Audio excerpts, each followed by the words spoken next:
Liar. Everywhere.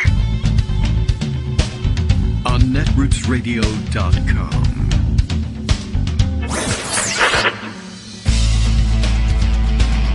David Waldman. Kagro. In the morning. Now, here's David Waldman. Hey, good morning, everybody. How you doing? It is Friday, April 22nd, 22, right? April 22nd, 2022. It's time for 13 other shows. No, I'm just kidding. I'm a liar, and now I'm leading the Iowa straw poll. As a result, it's a big day for lying and being caught out on tape at that. We're taping today's show in case I decide to lie all the way through. And you can prove it later, a year later, when you write your tell-all book. You'll be able to tell everybody exactly just what a big liar I am. A big story of the morning, of course, would be, a follow-up to the big story of yesterday, but this time with tape, because, of course, they, timed everything perfectly, worked it all out, and figured that Kevin McCarthy would, in fact, be dumb enough to deny everything reported in whichever of the year-late tell-all books it was that got released the other day. That said, that initially, and we all remember that this was the case, that initially, right after the January 6th insurrection, and during the January 6th insurrection, Mitch McConnell, Kevin McCarthy, and others in the Republican leadership were pretty sure that the whole thing kind of stunk and Donald Trump was to blame, and that maybe it was, in fact, time for him to go. I mean, it was almost time for him to go anyway, so why not?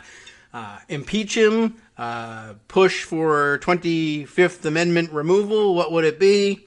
Well, they had some discussions about it among the GOP leadership and decided what to do. And that was reported in, again, whichever of the tell-all books it was supposed to be. And I can't remember anymore. I can't separate them all. But the one that's in the big one that's in the news now, we'll figure it out when we read one of the stories. And at any rate, then Kevin McCarthy spent most of yesterday denying that any of that was true. It was all fake news, and you can't trust reporters, and yada yada. And so by what time does Maddow come on? Rachel Maddow's show came on, and was it like 8 o'clock? She was, I guess, hosting the authors and playing the tapes. They somehow have audio recordings of the Republican leadership call in which McCarthy basically says, yeah, it's really time, and I'm going to have a call with him probably tonight or whatever. I'm going to recommend that he resign. I don't know if he'll take my recommendation, but I'm going to recommend that he resign. That's really the only thing we can do, because the impeachment resolution's going to pass the House. And he says, I believe in the audio, that he thinks it might even stand a chance of, resulting in conviction in the Senate. And he should just go. But, of course, now he denies all of that because something, and you're supposed to just be loyal to Trump forever, and yada, yada. So people are already speculating what will it do to his chances of becoming Speaker should the Republicans retake the House. I guess it only throws fuel on the fire for, what's his name, Matt Gaetz, to follow through on his threat to nominate Donald Trump as Speaker of the House should the Republicans take over. Oh, he'll nominate Donald Trump as Speaker of the House even if the Republicans don't take over. But that would be, it would be pointless, but it'd be fun to watch. So there you go, caught on tape. I don't know what to say other than Kevin McCarthy loves getting caught on tape. And Kevin McCarthy loves getting caught on tape being on the wrong side of history.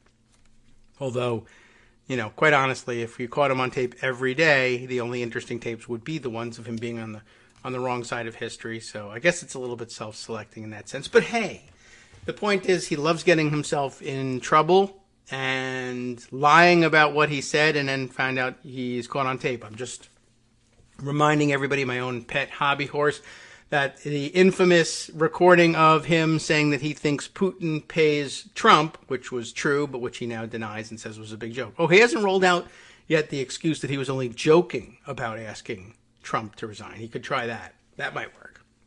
Anyway, that one, of course, he said he was joking, but I keep trying to remind everybody that though that's the standout, that's the breakout moment of the tape, please, God, by all means, go back and listen or read the transcript of the tapes. And I still never have figured out exactly why the Washington Post, maybe they must have moved them around. I don't think they took them down, but they used to have the tape and transcript much more readily findable on their site. But at any rate, now they don't. But it's still out there. And if you read the transcript, and I've got some screen caps of the transcript, the discussion is about Ukraine. That was always the important point of the discussion. It was a discussion of the fact that several of them had one-on-one, face-to-face meetings with the then Ukrainian prime minister at the time, who was there in Washington to tell the Republican leadership, because they were then the congressional leadership, it's 2016, and there to tell them, hey, we've at this point already been invaded by Russia. It's going on 2 years since they invaded Crimea, and their activity continues in the east, which is where they're fighting that war now, the fight for those controls of those breakaway, as they say, breakaway regions from Ukraine is exactly where the war is going on now, the Donbass region, Luhansk regions as well. Anyway, they come to tell them, look, this is what's going on. They're looking to break up Ukraine. They are running these vicious propaganda and psychological operations all over the country. They're meddling in our elections. And they have plans to do this all over the place, all over Western Europe, all over the world. And it's in your interest to pay close attention to this and to help us out and help us fight off this aggression. And several of the members involved in the conversation have visited Ukraine by that point and have said this is really an incredible situation. People are fighting for their lives, their freedom. They're searching for the words, but that they're really, they're expressing this astonishment that they're living on the edge and truly fighting for their freedom. And, but then one of the Republicans says, yeah, and guess what? The only people in the world who are recognizing this and standing up and fighting for them, fighting with them, alongside them, is us. And Kathy McMorris Rogers, I think it is, who says, but we're not. We're really not. And that's actually the point, and we really should be doing something about this, and we're refusing to do it. And that's when McCarthy, who himself has just come to this conversation from a meeting with this Ukrainian prime minister, had just left, and apparently misses the whole point of the meeting, misses the whole point of the discussion, and then derails it by saying, I think Putin pays Trump. Which I guess you could argue, well, maybe it really doesn't derail it. Maybe one of the reasons that we're not doing anything about it is that the Republicans who run Congress at the time, if not the White House, are ostensibly pro-Russian in all of this calculus, because the Russians are, in fact, helping Donald Trump win the election. And they're not quite sold on whether or not that's a good thing at the time. But then Paul Ryan swears them all to secrecy anyway. They stand by silently or sit on their hands while Russia interferes in our election, just as they were told they had been interfering in Ukrainian elections. And poof, it's all gone in terms of, American democracy. But they don't care because, we're all family here and our family will win. So, Anyway, that's bad news. And he just loves getting himself caught on tape in these things whenever he can. And real interesting bookends to all this. It's always a cover-up and always the wrong side of history and always botching the moment in favor of Donald Trump, who's a scumbag. So I really don't understand why he would do that. But Kevin McCarthy's not a bright guy. That's all I can say. All right, well, we'll dive back into that topic in a few minutes. I'm sure we'll read over some of the full reports, which I haven't had a chance to read yet. I've just gotten the gist of it, but how much more do you need beyond the gist? McCarthy should go, but he won't. All right. Oh, yes. Well, in case you hadn't noticed, this being the Kagro in the Morning Show, it's live now. Bill knew it at the time that we began the program, and he sets the agenda for the day. Today, Kagrox says that if you don't listen, he'll record a secret tape in which he calls on you to resign. This is a good idea. And then he'll deny it, but then you'll play the secret tape, and boy, will he be in a pickle. But if anybody downloads it, we can make a ton of money. It's going to be terrific. All right. Let's see. Oh, yeah, here's Benji Sarlin just making the same point right now, tweeting, "This isn't even the first McCarthy tape. We've spent the last 6 years knowing every time he gets up and speaks about Russia exactly how he once viewed Trump on this issue, but he's hardly alone on this, especially among pre-2016 Republicans." And guess what he's pointing to? The Washington Post transcript, or rather at least the report that contains the quotes.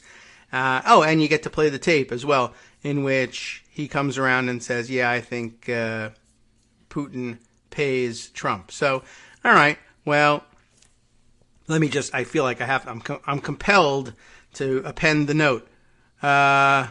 Anyway, I got to tell people, go listen to the tape. It's a conversation about Ukraine. Don't forget that. This is exciting when I tell everybody what I'm typing, but I don't think I can do more than that. If I'm actually typing it, it's very difficult to go ahead and talk and then get the words out on not on paper, but wherever the hell I'm putting these things, on Twitter. All right, let's see. Other things happening today. There are many.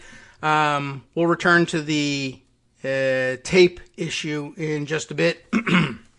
Pardon me. I also need to note for the record here, I guess a milestone. Judy Vincent sent me this link to an NBC News report, which is headlined, "In a First, Firearms Were Leading Cause of Death for U.S. Children and Teens in 2020.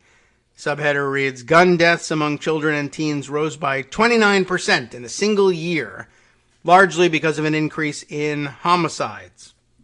I guess, I mean, that's differentiating as between, very often the gun advocates or the people who are reluctant to do anything about guns like to say, well, a lot of those deaths are suicides, and if somebody is suicidal, they'll find a way to kill themselves whether there's a gun handy or not, and there's a million reasons to argue with that.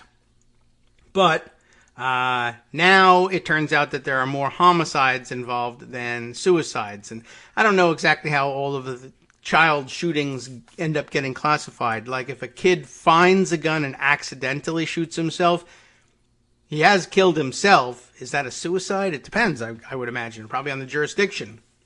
It's a suicide in the strictest sense, but it's accidental.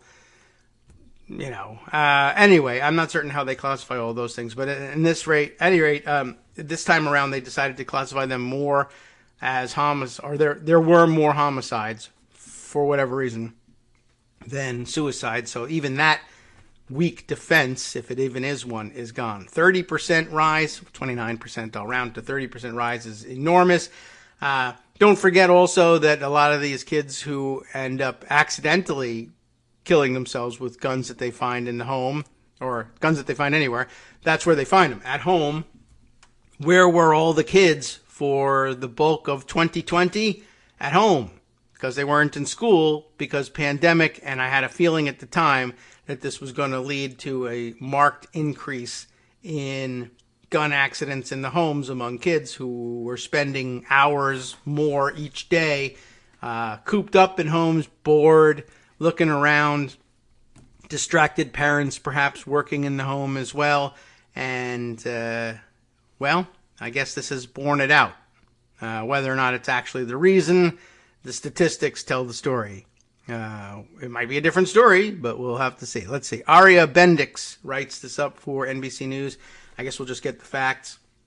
Move on to a couple other stories as well. Guns became the leading cause of death among children and teens in 2020, killing more people ages 1 to 19 in the U.S. than vehicle crashes, drug overdoses, or cancer. More than 4,300 died of firearms-related injuries that year, a 29% increase from 2019, according to a research letter published Wednesday in the New England Journal of Medicine, that fake news rag, I'm sure they'll say. The letter analyzed decades of mortality data from the Centers for Disease Control and Prevention. CDC, what do they know? Something, Title 42, et cetera, et cetera. All right. In the last 40 years, and almost certainly before that, this is the first time that firearm injuries have surpassed motor vehicle crashes among kids, said a co-author of the letter, Jason Goldstick. Really? Gold stick. Huh. A research associate professor at University of Michigan. Gold stick said homicides rather than suicides made up the majority of firearms deaths among children and teens in 2020. Gun killings, which disproportionately affect younger Americans, that's a link if you want to look that up, went up by 33% from 2019 to 2020. All right, so overall, all gun deaths went up 29%. Specifically, gun killings, which I guess is what they're thinking of, homicides, went up by 33%.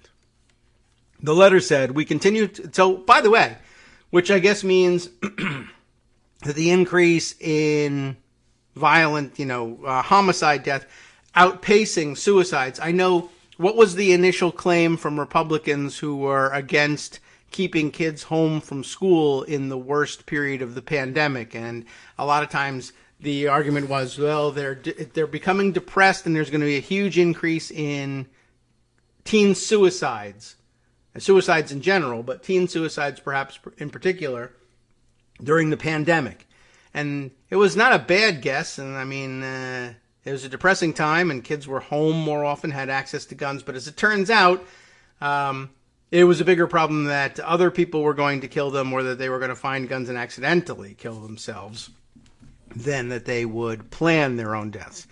Anyway, the letters, who knew that they would be so wrong about everything surrounding the pandemic, even the side issues.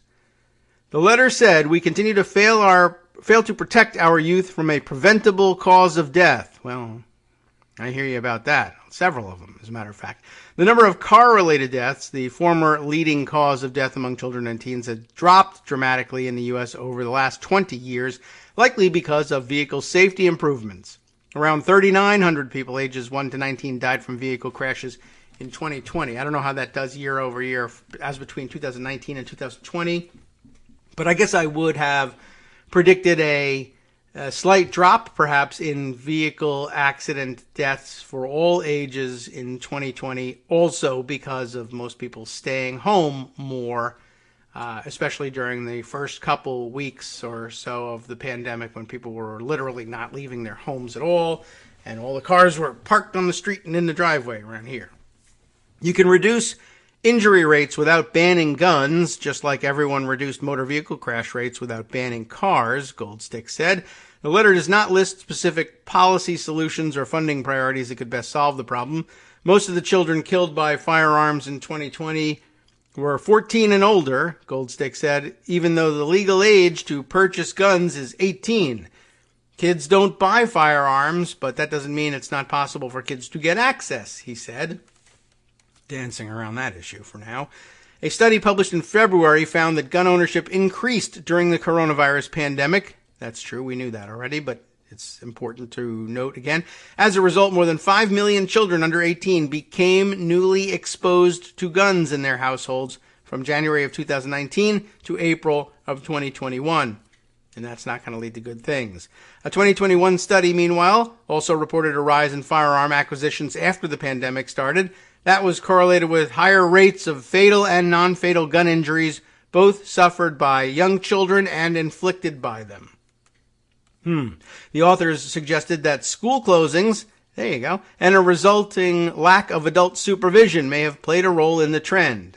They were listening to my show. No, they had common sense, just like everybody else who really, thinking about the issue, could have told you the same thing.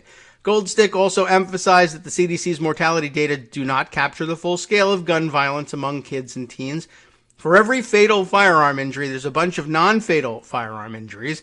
There's not really great data on non-fatal shootings in the U.S. There's actually quite a lot, but there should be much, much more. I agree that we suffer from not being serious about counting up and collecting the data on what's actually going on out there with the guns that we have in circulation. But that won't be news to any of you, I'm sure. Let's see. Other things I wanted to catch up with that people sent to me. Speaking of gun news, in fact, Kate Sherrill sent this piece along, also from NBC News. Perhaps we could open it up, or maybe we just want to talk about the headline. Is the headline enough? Well, let's open it up. Man shoots performer after scare at South Carolina haunted house attraction. Yowza. Not the first time I've read that headline, although maybe it's the first time in South Carolina. I don't know. But I used to have you remember, I had a whole collection of gun fail things. If I had serious spreadsheet abilities and database skills then, I'd be able to find the stuff for you immediately. I could probably search it out from the gun fail posts, but I would imagine I have a pretty good recollection on some of these numbers. I would say there's probably a good half dozen stories. I mean, that's not a whole lot of stories, but it's more than there should be. But I can think of a half dozen or so, which means they all came from the last, when I start doing this, at the end of 2012, beginning of 2013. So, and I kind of stopped doing it day to day, I don't know, maybe 5 years ago. I probably did 5 or 6 years of daily looks at this stuff and identified in that time a half a dozen times. I mean, literally just related to shooting people at haunted house attractions. There was a whole section of people who got accidentally killed at Wild West gunfight shows, reenactments of gunfights, or at various attractions in amusement parks. There was, I had the dumbest collection of stuff. There was people who, I had stories on one of my favorite stories right at the beginning of the whole thing was the woman who accidentally got shot making toaster waffles, because she was toasting waffles at somebody's house and they stored their gun in the toaster and it heated up the ammunition and exploded and she caught shrapnel from it's stupid, it's an anomaly, but if you literally have weapons and ammunition lying around everywhere in the entire country, blanketing the nation, you're going to have issues like this. I have probably 3 or 4 stories of people going to put out house fires and the fire department having to take cover as all the ammunition in the house exploded. Anyway, what do you want to know? This was in Myrtle Beach, South Carolina, because where else are you going to go in South Carolina? Apparently, a guy going through. Is there any point in identifying the guy? I mean, it's not like he's a maniacal gunman or anything, but this is stupid and embarrassing, but it's criminal, so maybe it's, I don't know. The man is identified in here. Anyway, the basics is, I guess somebody jumps out with a prop gun and the guy draws his own gun and kills him, or what? Or maybe he grabs the gun. I don't know what happened. Well, I better read the story. Wouldn't that solve the problem? Marlene Lenthang, Lenthang, thinks so, I'm sure, if I would just please read her story. A performer at a haunted house in South Carolina was shot after scaring a group of visitors over the weekend when a man opened fire with a gun he thought was a prop. Oh. What? This is really something. Myrtle Beach police said, that Keal, K-E-A-L, Keal Latrell Brown, 39, was visiting the Hollywood Wax Museum haunted house on Saturday. I've seen that place. Never went in, but with several others when the group was frightened by a performer, but it's a haunted house. A person in the group fell to the floor and a gun slid on the ground and struck Brown in the foot. Ow. This is a dumber story than I thought. All right, so one of the people with the group, I don't know whether he knew him or not, falls down from the scare and their gun falls out. They're lucky that just didn't, trigger something worse. But anyway, the gun slides out and then Keal Latrell Brown says, "Hey, there's a gun on the floor. I'm going to..." But he thought it was a prop, and he thought he would play along. Oh, this is terrible. So a person in the group falls to the floor. Their gun falls out. They lost control of their gun. Not good. Brown told investigators he believed the gun was a prop part of the performance, and he picked it up and fired twice, police said. He struck the performer one time in the shoulder, authorities said. Now, I'm going to guess semi-automatic weapon because, although you can fire a revolver very quickly, it's true.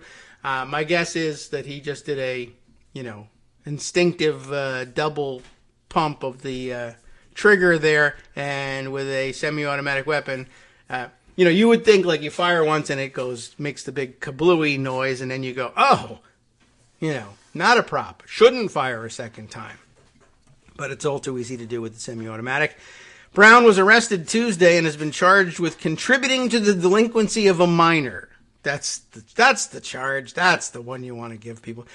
For knowingly giving the gun used in the shooting to a minor. Oh, this story is getting dumber. Police announced on Wednesday, NBC affiliate WMBF, Myrtle Beach F-ups, I guess, WMBF from Myrtle Beach, reports that that minor was Brown's 15-year-old child, and investigators don't know who the gun belonged to. So what did he? Picks up the gun, shoots the guy, and then goes, "Here, 15-year-old, take that. Hold on to this for me. You didn't see anything." I don't know what he tells him, but wow. No other charges, though? I mean, anyway, the investigation included statements from the victim, witnesses, and Brown, as well as a review of surveillance footage. Police said additional charges are likely. You think? In a bond hearing on Wednesday, the victim spoke out saying he was having trouble sleeping at night. I can imagine that, although he works in a haunted house. But anyway, trouble sleeping at night, has been out of work since Saturday. Does that really count? And doesn't know when he'll be able to return. Online records show Brown was released from jail later on Wednesday after posting a surety bond of $25,000. He was also ordered to have no contact with the victim or their family. Lawyer information not immediately available. The company that owns the museum said, "We have no comment about shootings that took place in our Outbreak Zombie attraction." And something, and we're a great company, and yada yada, and buy tickets. Boy, that's a stupid story, but thank you for sharing it with me. I appreciate it. No, really. Hi, it's me, David Waldman, the same guy who was just talking to you a second ago. Our Patreon subscription drive is still going strong, with over 175 monthly donors who help keep us on the air. If we've helped keep you going during the pandemic, why not return the favor and help us keep going so we can all be together for the next disaster? Patreon.com, Patreon.com, makes it easy to make secure, recurring monthly contributions to support our show. Patreon.com/KagroX gets you straight to our donation page. Maybe you'd like to thank us for keeping you sane during the Trump era. Maybe you're looking forward to in-depth explanations of what's going on in the Biden administration. Whatever it is that keeps you listening, we need your help to keep bringing it to you. And hey, if you happen to prefer using PayPal or even the Square Cash app, we're up and running with those options too. Thanks again, everyone, for all your support. We literally could not do this without you.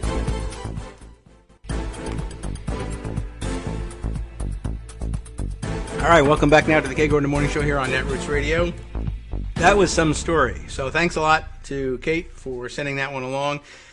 Nice comment here from Rebecca Romans, who said she loved the Gun Fail series. I know it was a lot of work, but I miss it. I missed doing it, but it was a lot of work, and it was kind of a terrible obsession, and I don't think I could go back to it now. But you know what actually killed it more than anything else was there was a change in the format of Google News.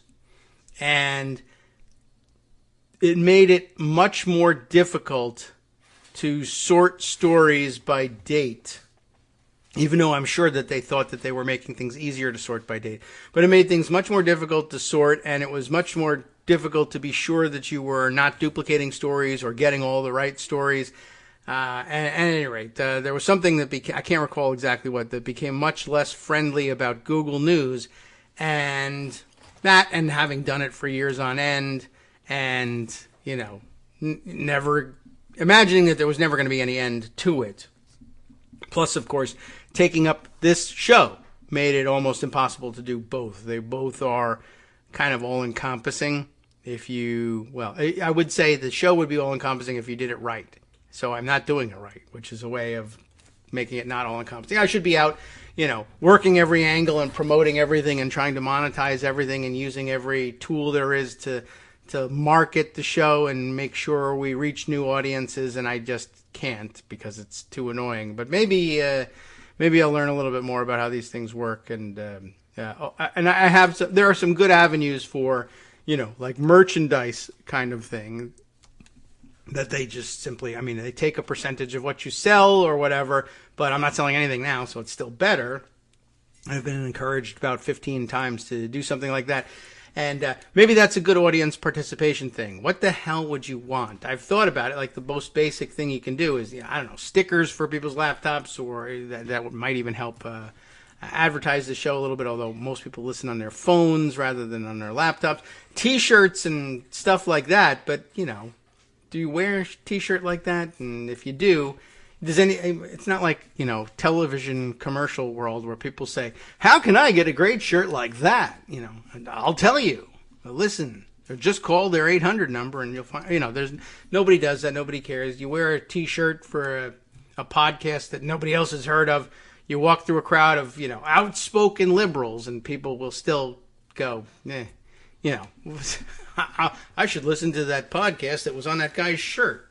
No, probably not. So I think it's like, well, and also where do you wear it to and what does it do for you? I don't know. So I'm waiting for like this miracle product. What is the one thing that's got a practical application that everybody who would listen to a show like this needs? And I can't think of what it might be. A car, a branded electric vehicle, a different country where there's no Trump in it. I can't give you that. I don't know. So if anybody can think of anything, coasters, toasters for that matter, gun-free toaster zone sticker. I don't know. I'm not certain what I could give you. But in the meantime, several other stories to get to, of course. We want to get back to the Kevin McCarthy thing. I note for the record, oh, look at this. They spoke to Liz Cheney about it, and I guess the question on everybody's mind is, did you leak that tape? Did you make that tape, and did you leak that tape? She says no. She's being asked by Kyle Cheney, ironically enough, if that's irony. It's not, I guess. Coincidentally enough. And so whatever. So Kyle Cheney is tweeting, asked about the recording and whether it came from Cheney, says Cheney. A spokesperson says she did not record or leak the tape and does not know how the reporters got it. The select committee has asked Kevin McCarthy to speak with us about these events, but so far he has declined, is in the statement here. I don't know. I guess I'll put it in pocket so I can show you that I didn't make up the tweet later on. And I don't know. I think what struck me today also about this was I had seen, I don't know, one celebrity or another. I'll look at my own Twitter feed so I can remember who did what here, but the tweet was, which I assume was about this. I didn't even check to look, but I don't know, I'll find it in just a second here. It's not too far back. Rosanna Arquette, right? I wasn't going to pull that name out of my hat here. Tweets, 1,000,000 times worse than Watergate. And I don't know if it says what it's about, but I think everybody's supposed to guess that it's about the McCarthy thing. And I was noting that, in Watergate, she's right? In Watergate, Republicans actually followed through and told the president to resign, not just say it on the phone call and then change your mind and then say, you know what, I'd actually support him running for president again. But this time they decided to join the cover-up rather than recommend that the president resign. And Eric Kleefield quite correctly noting, that was the lesson that they took from what happened the first time, which reminded me that, ironically, and I think here we are talking about irony, the idea among Republicans that as a movement they ought to put their minds to relitigating Watergate and showing that nothing was wrong there was driven largely by a Cheney. Dick Cheney spent the vast majority of his congressional career and then later on pressing the same issue areas, expanding executive power as vice president to George W. Bush, relitigating Watergate and the limitations that were placed on the presidency and campaigns and campaign finance since then, was what he dedicated his political career to. And it's weird to think of his daughter essentially ending up doing the opposite here. I mean, she's no hero to me. She's still Liz Cheney, and she's still an arch conservative with whom we all ought to and still will disagree almost always on anything political. But I guess I'm glad to see that she's standing up and giving some bipartisan thing to, although who cares, right? I mean, giving bipartisan credibility to it, but what is the press doing with it anyway? Oh, yeah, well, what about Hunter Biden's laptop? Still, tell us about that. They are covering the January 6th committee. It's not like they're not doing it, but, well, you know the story. Anyway, I thought that was of some interest. What else did I want to do? Oh, yeah, right. I had somewhere, do I have to go into email? I got an email. I wanted to catch up with, other stories that people have mentioned or suggested to me. And, one other new donor, supporter, right? Let's see, I have here Martha Johnston, who had joined the Patreon collective, I guess you could say, joining in with a recurring donation, who I want to thank very much for joining the army here that helps support us and keep us going. And also, thanks to everybody who has been writing in saying either, hey, I missed the show all those days when the feed wasn't working, and thank God it's back. I say you're welcome, except, on God's behalf, I say you're welcome. I'm glad to report that went well.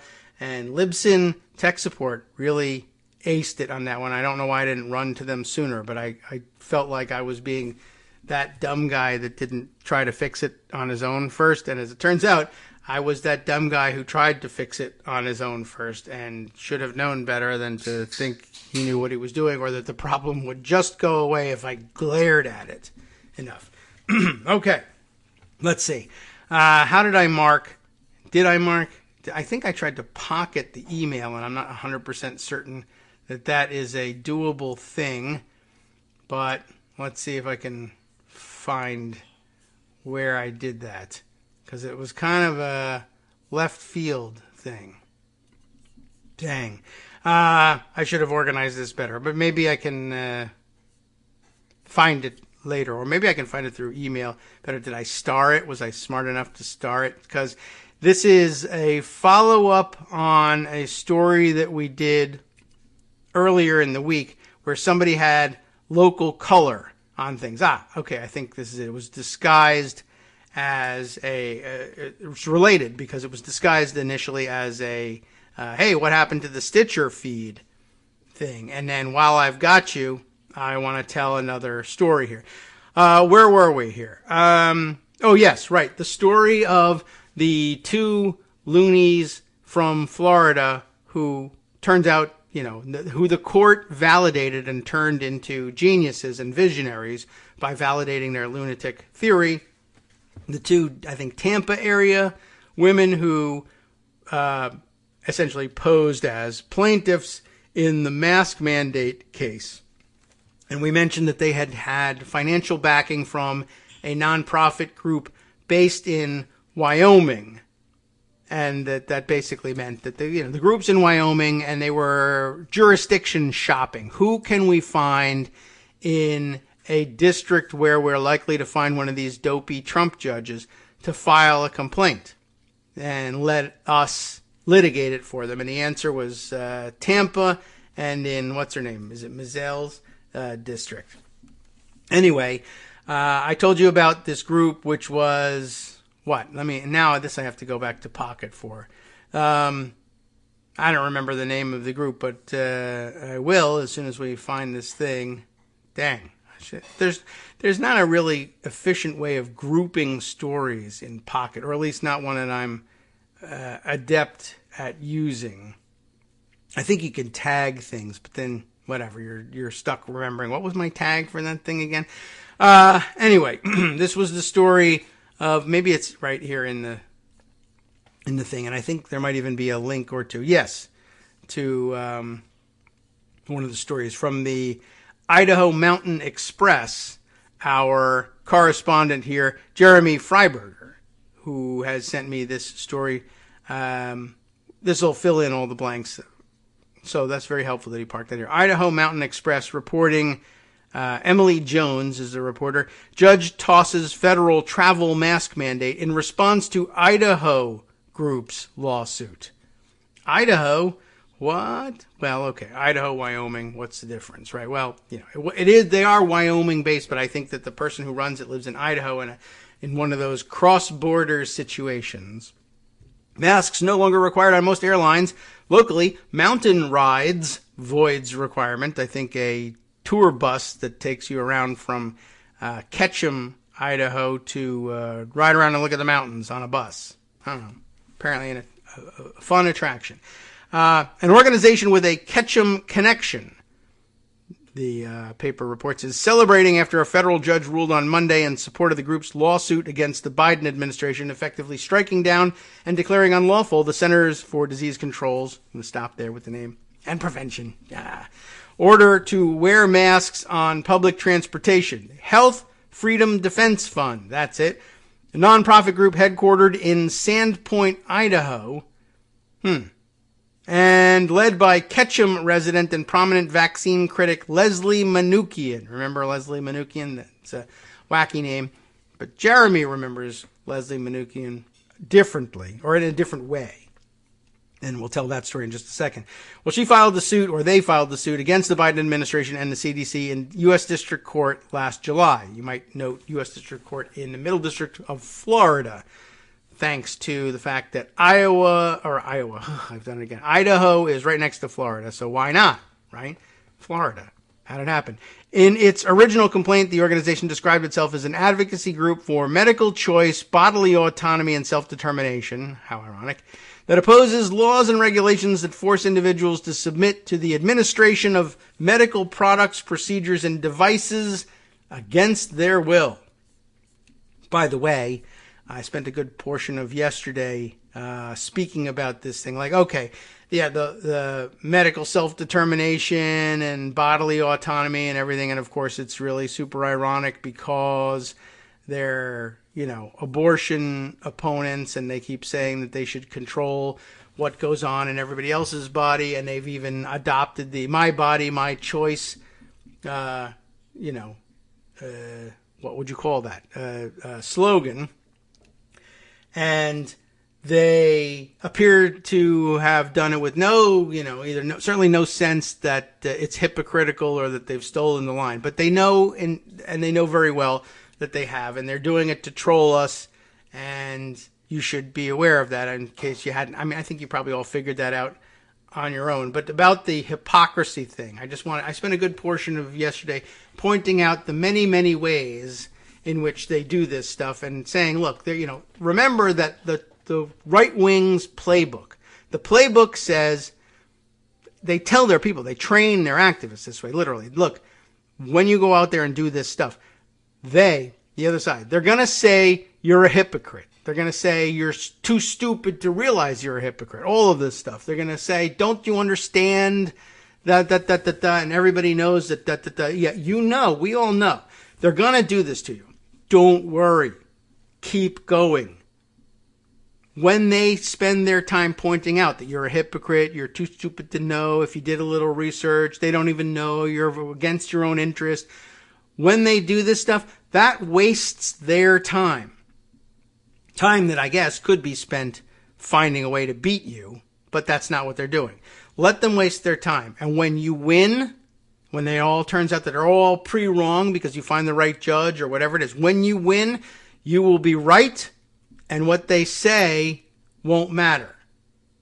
And it applies all the way, through the full spectrum, right down to the language that they use. Fake news, you may recall, was the label that, I don't know who exactly hung it on them first, but fake news was about the fake news, the right-wing fake news websites that the Macedonian teenagers and Russians, in some cases Ukrainians, were running fake pro-Trump news and fake anti-Hillary Clinton news, and it was all disguised to look like, and it came in the same format that Americans recognized as news, but it was in most cases just simply faked. And we identified it as just what it was, fake news. And pretty soon, Trump it's his favorite play, I guess. It turns out they've done it on a number of things. They just steal that line and make it their own. Not necessarily because they think, hey, that's a good line. It's so good that we should just take it. I think it's part of a strategy. They say if we repeatedly take their things and stand it on its head, and in fact, the more ludicrous the appropriation is, the better, because it'll drive them nuts, and they'll fight with us about the etymology of the word choices instead of over the subject itself. And even if they fight with us over the subject itself, so what? Because mostly that's misdirection anyway. So they do this all the time, just as they're doing now with with My Body, My Choice, and a couple of other items as well. And when you catch people in, like, what's his name? Mark Meadows, in his voting fraud issues, the registration, wrongfully registered to the house that he never spent any time at. And by the way, now I understand there's even more news this morning, which I didn't get a chance to put aside, that it turns out he was registered to vote in 3 states simultaneously. And I was just wondering, what happened to all my Republicans on Twitter who say death penalty for voter fraud? Can't find them anymore. But I know I made that comment on Twitter, so that'll help me track down that tweet. Anyway, so good, then we can report on that story. But anyway, the hypocrisy of it, right? The hypocrisy is expected. It's planned. It's part of the play. And pointing it out, they consider to be a waste of your time. Not that you're wrong, and not that it's wrong to point it out. It does need to be pointed out, because sometimes it rallies other people to the cause of fighting the underlying issue, as opposed to simply retweeting that person's a hypocrite. Sometimes that's the motivation activists on the other side need to get involved and do something. But yeah, that's the thing. I had that to say about a million things yesterday. That's the playbook. They're going to say you're a hypocrite. Don't worry. Keep going. This wastes their time. And when you win, you will be right. And what they say won't matter. That's happening here, right? I'm just being dumb about the mask mandate thing and coming up with a dumb reason to oppose it. But if we find a judge who's willing to be that dumb, yes, judge, they're going to say you're dumb. They're going to say you're a hypocrite. They're going to say you're unqualified for the bench. Do you want the win or do you not want the win? Because the team wants to win. We'll promote you if you're a team player. She just does it. So that's it. That's how it's done. Anyway, where were we? Yes, right. In their original complaint, they did that kind of trolling and said that they were for bodily autonomy and self-determination. In that complaint, the defense fund contended that the CDC's mask order was unlawful because it exceeded the agency's statutory and regulatory authority, was enacted without proper noticing to the public, and was ineffective and dangerous. The plaintiff group was joined by 2 Florida residents, you remember them, Anna Carolina Daza and Sarah Pope, who claimed that wearing masks on airplanes had given them, quote, overwhelming anxiety, panic attacks, and headaches. Now, they give me the same, but I can't ban them. On Monday, U.S. District Court Judge Catherine Kimball Mizell of Tampa sided with the plaintiffs, writing in her decision that the CDC had exceeded its powers within the mandate and had failed to collect public comment and did not distinguish between the types of masks based on their efficacy. CDC did not allow for public participation through notice and comment before issuing the mask mandate. That's actually probably the most serious of the allegations. I mean, but it's bypassable because of the emergency nature of things, but they were supposed to have some extended comment period, but okay, that's something. Anyway, accordingly, promulgation of the mandate violated the Administrative Procedure Act, wrote Mizell, who was appointed to the federal bench in 2020 after, just before the election, and then confirmed just after President Trump lost. The judge also stated that the mandate had failed to address alternative or supplementary means to reduce the transmission of COVID-19, such as testing, temperature checks, or occupancy limits in transit hubs and conveyances, which would have been far worse and even less convenient than the mask mandate, by the way. It also does not explain why all masks, homemade and medical grade, are sufficient, she wrote. Mizell further took issue with the CDC's classification of its mask mandate as a form of sanitation. You remember that whole thing about the definition of the word. Anyway, there's more to the article, but I think we'll stop with it now because mostly, I mean, it's got some interesting local angle to it, but what I wanted to get to here was that Jeremy writes this additional insight and shares it with us. Let's see. He says, after finishing listening to the podcast, I wanted to lend some background on Leslie Manookian. Kooky Manookian. I don't know. I'm calling her that. Leslie Manookian, founder and president of Health Freedom Defense Foundation, which is based in Sandpoint, that is to say far north Idaho, but also has some connection to anti-vaxxers in Jackson, Wyoming. And this article doesn't appear to explain, the Wyoming connection, at least not in the part that I read. Maybe later on, but it's possible that they got the geography wrong, but it's also possible that, she lives in Sandpoint and the company or the nonprofit is maybe, I guess, is registered also in Idaho, but does some work in Wyoming across the border. I'm not really sure. It doesn't really make that much difference. But anyway, we're here to talk about Leslie Manookian. And in fact, Jeremy says, anyway, I first met Leslie during college at Middlebury in Vermont in the mid-'80s. So, was a mid-'80s kid like me. She was in the class of 86, 2 years ahead of me. That'd be 4 years ahead of me. She must be 57 or 58 now. Leslie, unless she graduated early because she was such a genius. Maybe? I don't know. Leslie grew up in Ketchum and Sun Valley, Idaho, which is where I have lived for the past 28 years. I didn't mean to dox you, Jeremy. Anyway, after college, she jetted around to New York, L.A., London, etc. How she managed that. But eventually brought her London/Rhodesia, now Zimbabwe, former oil trader husband back to Ketchum. Interesting. So I guess that's where she found the money for that. Anyway, even back in college, Leslie seemed a bit loopy. She has this habit of making everything she says seem like some sort of top secret burn after reading scandal. I guess we know the type, right? And for many years, she's been the craziest of crazy anti-vaxxers, in cahoots with the like of Dr. Joseph, is it Mercola? I don't know how he says that, but Robert Kennedy Jr., who's definitely way up there, and Weston Price Foundation, etc. She even helped produce a film called The Greater Good in 2011 about the grave and nefarious dangers of vaccines. So, the husband that Leslie brought with her from London has now long been her ex-husband. He too, though, is anti-vax, but to a vastly lesser degree. He also happens to be our once re-elected mayor of Ketchum and did a passing job on COVID. Our city council really saved the day on that, he says. So, in early 2021, Leslie and her HFDF group sued the nearby town of Haley, Idaho, over its very sensible mask policy. She and HFDF later also sued Blaine County School District for the same. This made her something of a pariah for many in this somewhat blue part of ruby red Idaho. A judge dismissed the first suit in early 2022, siding with the city of Haley. HFDF then withdrew its suit against the school district. It's obvious that HFDF went judge shopping to find Judge Catherine Kimball Mizell in Florida. So, yeah, I would say that's probably all true.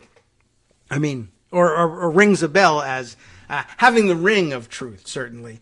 And, well, gosh, I don't know. I mean, that's good and interesting background on all this. There's some more commentary here, though. Interestingly, maybe even a little bit controversially. Not everybody would agree with you on this, but this is an interesting gear switch that he offers to us here. I wanted to mention the incredible distinction that our media draws between scandals involving Democrats and actual insurrection or treason involving Republicans. Regarding Mike Lee, Josh Hawley, Ted Cruz, and Clarence Thomas, does anyone still remember, I mean, not literally, but does anyone still remember Al Franken? Obviously a rhetorical question for the Kagro X audience, he says. In a relentless frenzy and based on seriously shaky, now mostly debunked evidence, the press swarmed all over that Franken scandal like scavengers on a carcass until Franken resigned. Meanwhile, how long did the actual receipts and all clear and present enormous threat to all of society Thomas issue stay in the spotlight? Well, that's all true as well. A good observation there. Although I do think that there's a sizable portion of among Democrats who still stand by the result of the Franken ouster, which is difficult. And I didn't stay so close to the situation that I got a different understanding of things. And certainly I get the point of making a serious issue of it anyway. But then again, it feels like, on balance, another one of those situations where Democrats fell all over themselves to prove that they'll police their own. But I guess, that we would do that in the hopes that we would somehow defuse the other side's attacks and show them to be hypocrites, that they won't police their own. But remember, this is a good opportunity to do this. The playbook says they will say you're a hypocrite. Don't worry. Keep going. This wastes their time. And when you win, you will be right, and what they say won't matter. You'll be right. You're going to leave your sex pests alone to remain in the Republican conference and to remain as governor. And if they somehow are foolish enough to resign as governor, as Eric Greitens did, you will support them when they run for Senate instead. That's the way these things go. And it applies to everything. The libs of TikTok people who, I guess I attached this whole thing also to Matt Binder's tweet about that. Here's with a screen cap of a since deleted libs of TikTok tweet where the writer posts a woman's full contact info, address, place of work, phone number, and email. And then libs of TikTok also boasts about personally having people call her employer. In other words, doxing her enemies and pointing them to them in real life and having them fired and having them harassed. And now she's crying about how that was done to her. But yes, the playbook says they will say you're a hypocrite. Don't worry. Keep going. This wastes their time. And when you win, you'll be right. And what they say won't matter.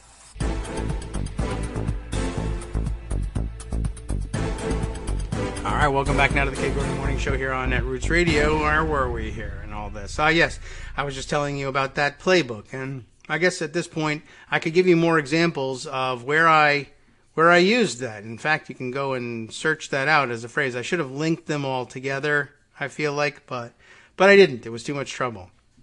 But it applies to finding out that libs of TikTok doxed lots of people before. I mean, everybody knew that, and I say, live by the own, die by the own. That's what I was talking about. But also David Frum commenting yesterday on what? What was he talking about? Let's see. Oh, yes, right.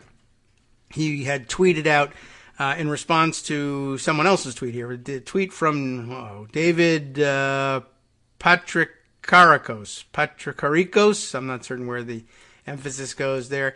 Tweeting about the mayor of one of, the towns in Ukraine, mayor of Mykolaiv.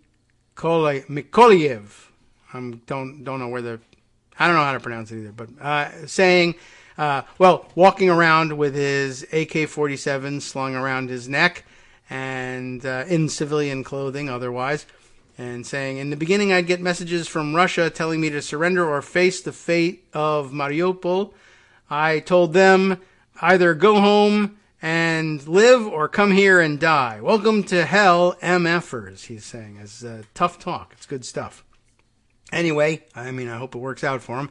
But David Frum noting, and correctly, you'd think this would be everything the pro-Trump right would admire. Defensive home? Check. Firearm? Check. Straight talk? No political correctness? Check. But it's all directed against their heartthrob Vladimir Putin, so, as he says, let's talk about testicle tanning instead. I can't get away from that subject because it was so damn amazing. But anyway, good point there, right? Except, the problem is it's, hypocrisy. Remember, the playbook says, David, and you've probably read it, right, when you were a Republican, they will say you're a hypocrite. Don't worry. Keep going. This wastes their time. And when you win, you will be right, and what they say won't matter. Does it apply to anything else?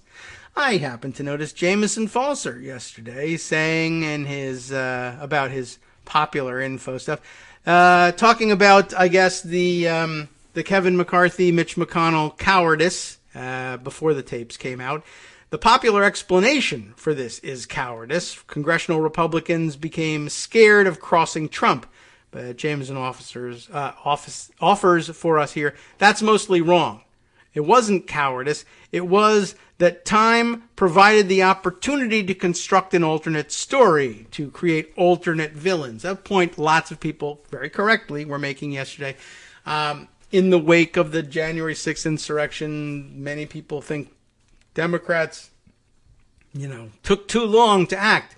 They were trying to get their ducks in a row and make sure that the case was ironclad, and that it didn't make a difference because they were never going to vote to convict him anyway, but they should have moved and moved faster. They might have netted more votes. They might even have succeeded somehow during that moment when Kevin McCarthy claimed, anyway, at the time, that he was ready to ask Trump to resign. But so alternative theory, but one of the theories is, they're hypocrites. But the other is, no, they're not hypocrites per se. They were just scrambling for extra time to come up with an alternative story.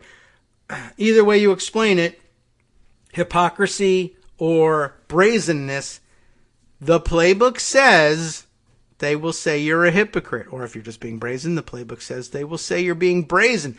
Don't worry. Keep going. This wastes their time, and when you win, you will be right, and what they say won't matter. There was the comment from everybody's good friend, Darth, commenting on the Disney situation down there in Florida. And I think we saw, who was it? Maybe, here is Andy Biggs from Arizona tweeting out yesterday's hot new graphic meme of the Disney logo, the font with the Walt Disney's, his signature or his script where he, writes out Disney, and swaps out the D for a Soviet communist hammer and sickle, tilted on its axis there so that it looks kind of like a D, the way the sickle is shaped. There's no back to the D, but you get the idea. Anyway, hammer and sickle, and in Disney, because Disney is a bunch of communists. Why are they a bunch of communists? Because we made up stuff about them being groomers, because we were angry at them because they wouldn't let us pass our anti-gay bill without commenting that they didn't like it. So therefore, communism, which of course makes no sense, but they just throw that against the wall because their crowd cheers all those things. And Darth pointing out, if you made a list of the most ruthlessly, unapologetically capitalist forces in the history of the world, where the F do you think Disney would be? And we all love you, Darth, but the playbook says they will say you're a hypocrite. Don't worry. Keep going. This wastes their time. And when you win, you will be right, and what they say won't matter. And a little bit of a Simpsons meme, and I followed up. Don't make me tap the playbook, Darth. Don't make me tap the sign, right? It happens quite a lot. Where else do we see this? Oh, there's Tegan Goddard's Political Wire noting for the record. It's kind of unfair to do it to him. He's just reporting the news. Headline being, Don Jr. endorses Eric Greitens for Missouri Senate. Just like I told you, right? Doesn't matter, or even helps that you imprisoned a sex partner in the basement of your home and chained her up and tortured her and took pictures of her and tried to blackmail her, and it drove you from the governor's mansion when you had already won, and now you're going to run for Senate based on that accomplishment. Don Jr. endorses that guy, just like they endorsed Roy Moore, who had been banned from the frickin' mall for trolling for teenagers. It's about as blatant as it could possibly be. You're looking for groomers? Here's your guy. But remember, the playbook says they will say you're a hypocrite. Don't worry. Keep going. This wastes their time, and when you win, you will be right, and what they say won't matter. If he was elected, if he had stayed as governor, what could we do? Possibly, maybe they impeach him down there. Maybe they remove him.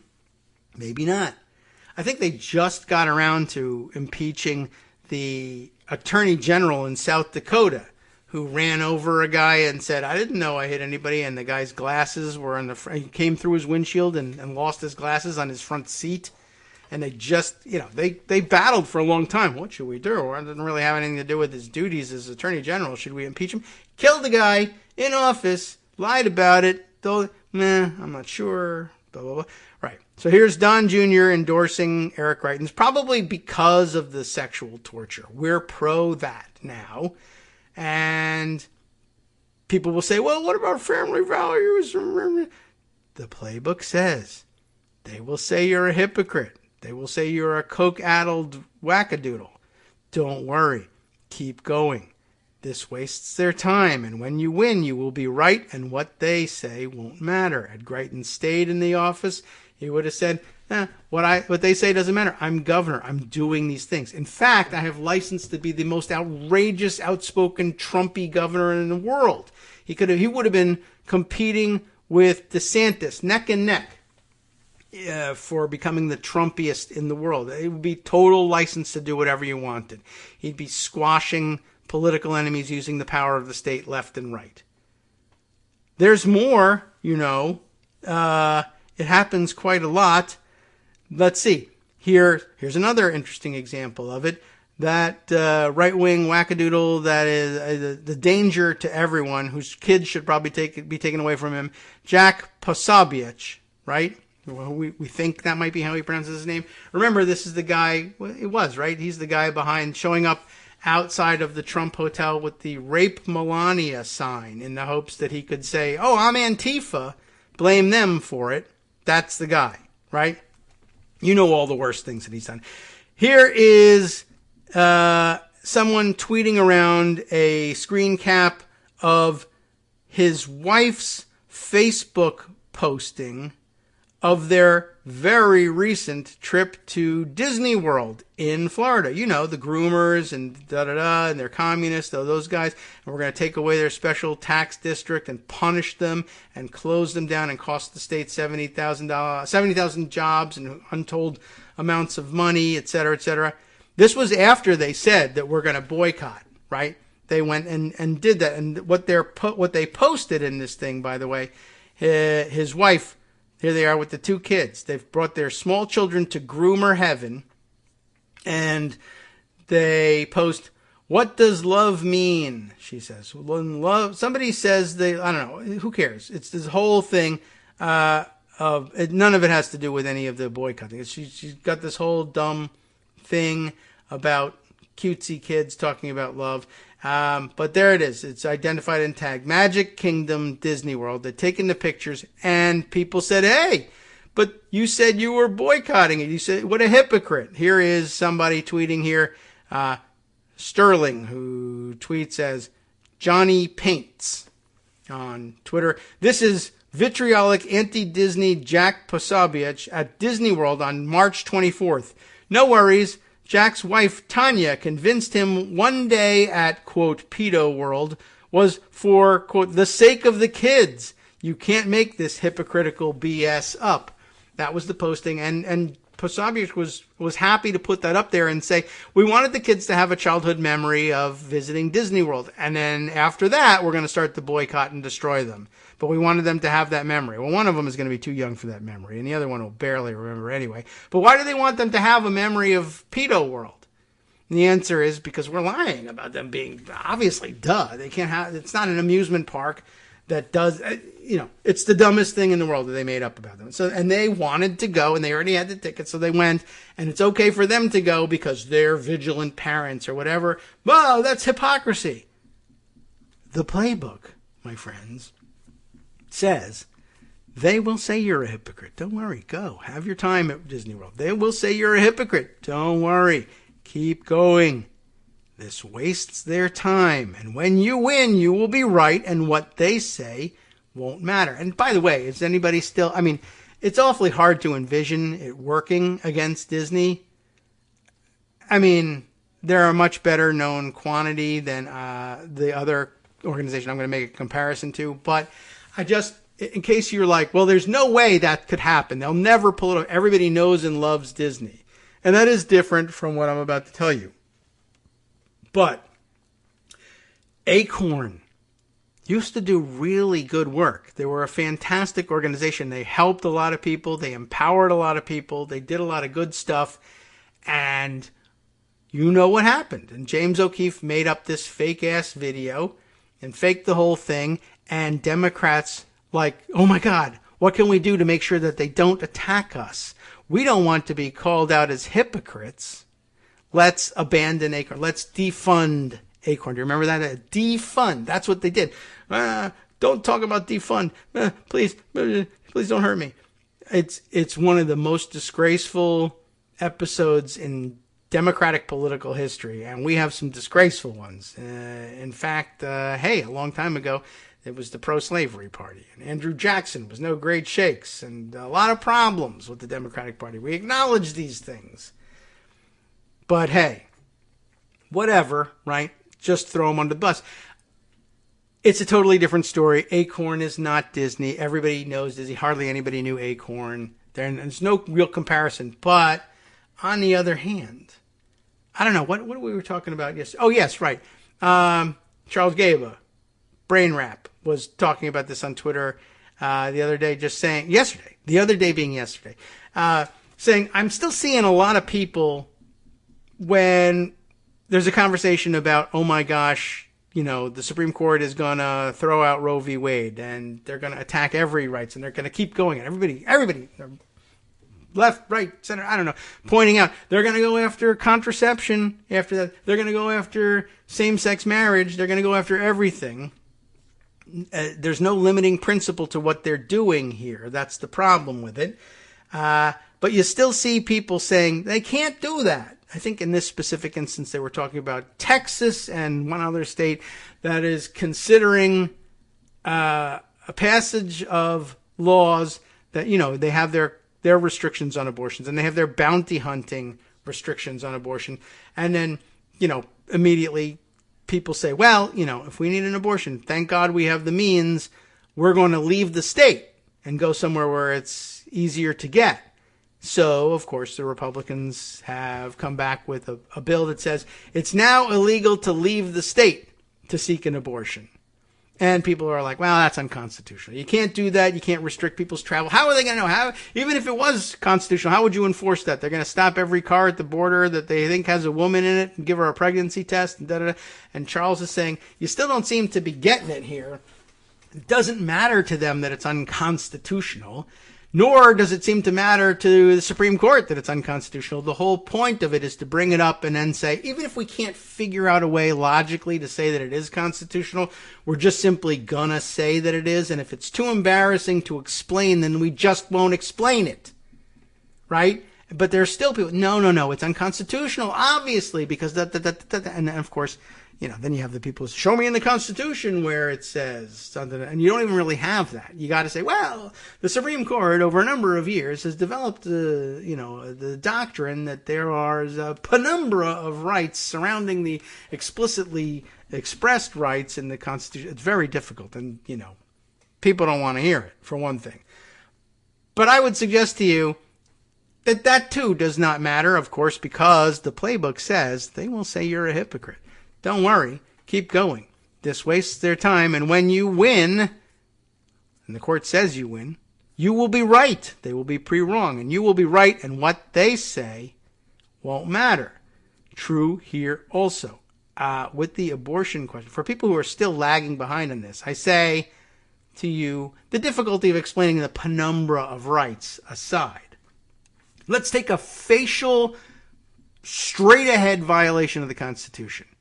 There is no way that it could be tolerated as constitutional that a sitting president of the United States would be able to operate a hotel in his name, with his name on it, down the street from the White House, where he would make his purpose the collection of foreign and domestic emoluments and gifts, and get away with it.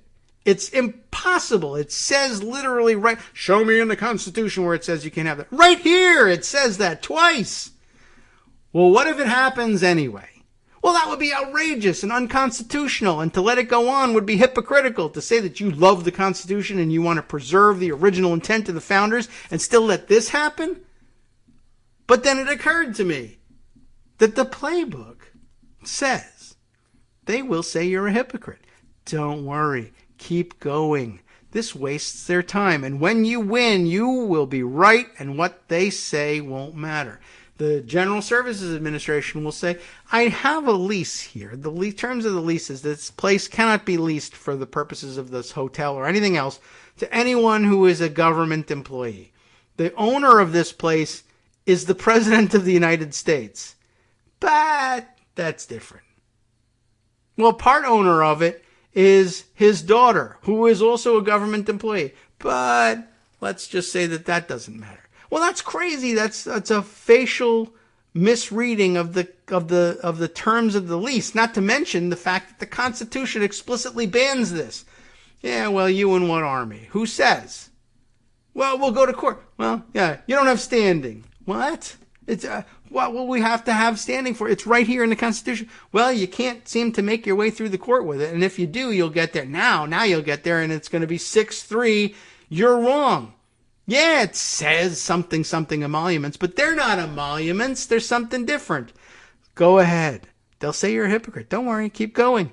This wastes their time. And when you win, you'll be right. Pretty wrong for the others. And what they say won't matter. The money will stay in your pocket, despite the fact that it's an obvious facial violation. But they'll never do that for abortion. They can't do that with interstate travel. Well, maybe they can. But on what basis? On the basis that they don't care. But that's hypocritical. The playbook says that they're going to say that the people who do this are hypocrites. And they tell them, don't worry, keep going. This wastes your time. And when they win, when you win, they say to the people, you'll be right.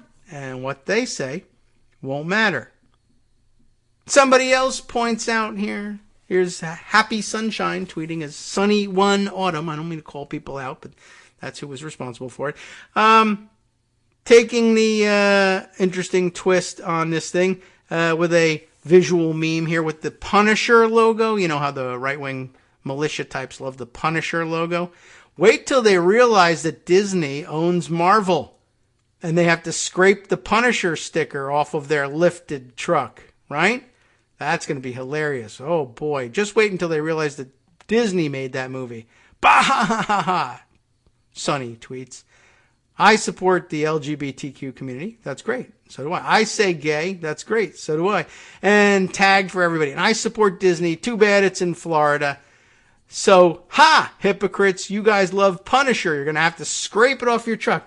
They're not going to scrape it off their trucks because the playbook says they're going to say you're a hypocrite. Don't worry. Keep going. This wastes their time. And when you win, you will be right, and what they say won't matter. But Punisher was made by Disney. Yeah, but Disney's closing up shop now because we screwed them over. But then why did you love the Punisher and you destroyed the company that made the Punisher movie? And even if they don't just say, the playbook, my friend, says. You know how this goes, right? But they might just, honestly, they won't even bother with the playbook. They'll say, I just like skulls. What are you, stupid? I live my life. Oh, no. The company that made the movie where this logo came from. This is like when they say to us, but Saul Alinsky said, who's Saul Alinsky? I don't know. Who cares? Well, once a politician you said you might vote for said, I'm not a hero worshiper. Yeah, the guy was wrong about something. So what? They're just going to be like, I didn't even know the Punisher. I never saw it. I never read the comic. I didn't see the movie. It's just a cool skull, man. I'm not scraping it off anything. But Disney owns the rights. Are you not listening? And even if I knew about that and cared about that, the playbook says they will say you're a hypocrite. Don't worry. Keep going. This wastes their time, and when you win, you will be right, and what they say won't matter. What about this? I saw this fun, interesting piece here. Let's see.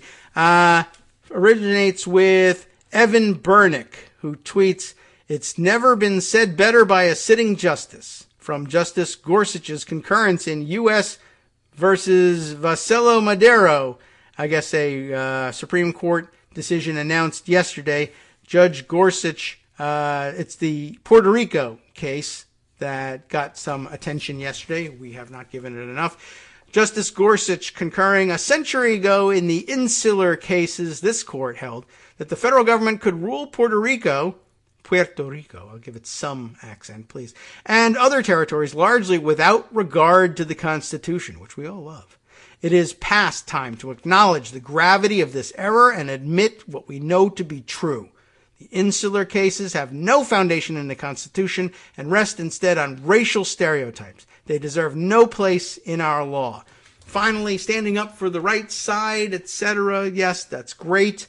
Announcing the truism that sometimes in the distant past, the Supreme Court, and we all know this to be true, sometimes though in the distant past, the Supreme Court, imagine this, came to a decision that was totally not only unfounded in constitutional principles, but clearly contrary to black and white stated principles of the Constitution in the text as written by the founders, but just said, we want this outcome anyway.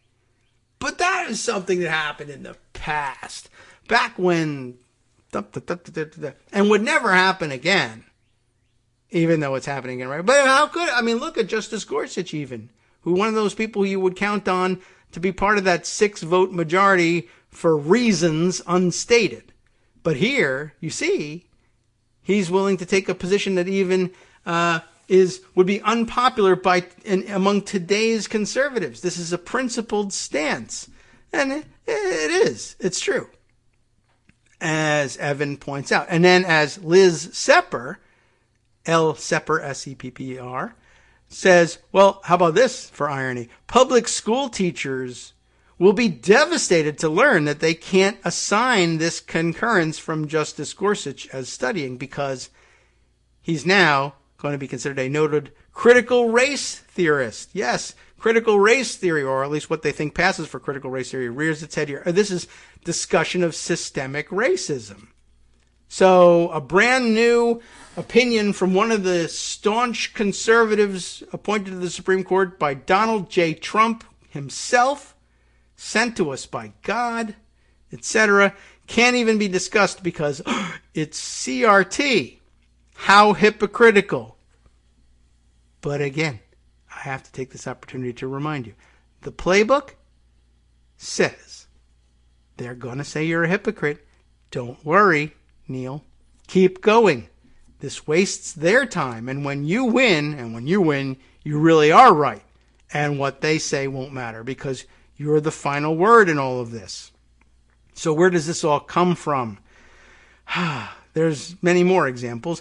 Let's see. We'll squeeze in two more. We'll make the whole segment about this. I noticed Alex Burns tweeting about his book. He's the one with that's the book, the name of the book we never got to. This Will Not Pass.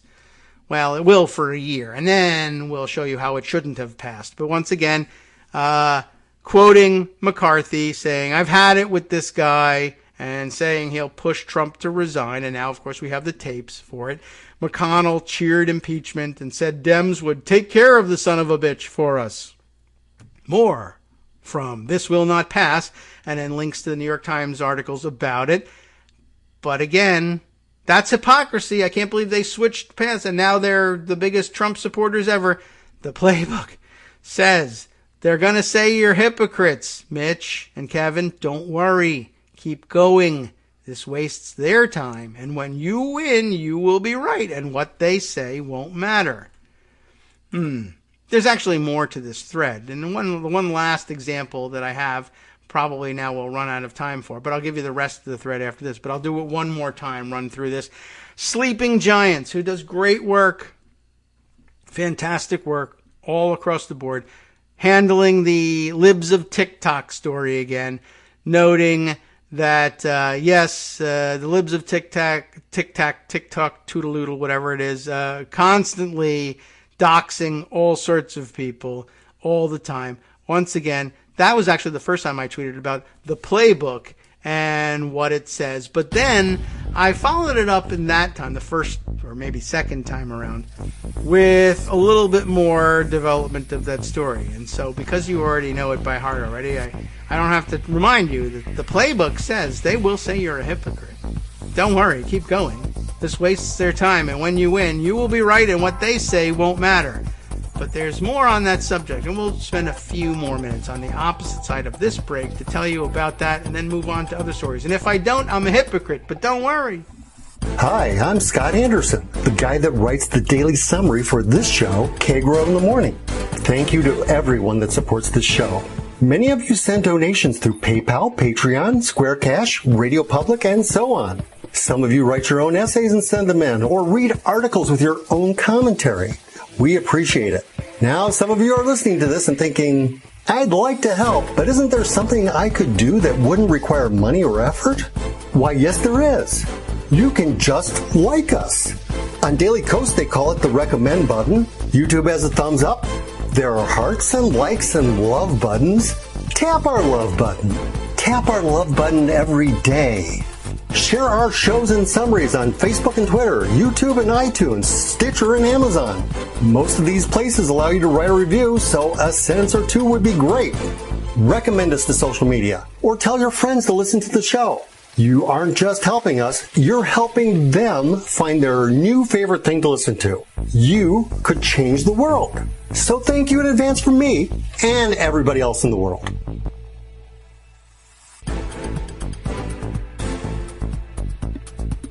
All right, welcome back now to the Kagro in the Morning Show here on Networks Radio.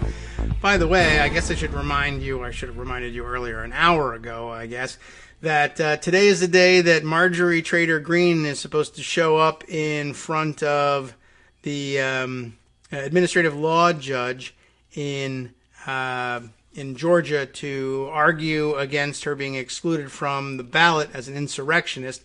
And that proceeding is viewable live, and I retweeted early this morning before the show began a link to that. I think it was provided by, I don't remember now, but I'll scroll back and see if I can find it, and I wonder whether there'll be tape of it available for me to watch later. But let's see, Adam Parkamenko retweeting that Midas Touch. I'm not wild about the Midas Touch guys, but the Midas Touch people were going to be broadcasting it all day on their YouTube channel beginning at 9:30 Eastern, so you can go there. I don't know what their channel is, but I'm sure if you poke around, you remember Midas is Meidas, Midas Touch.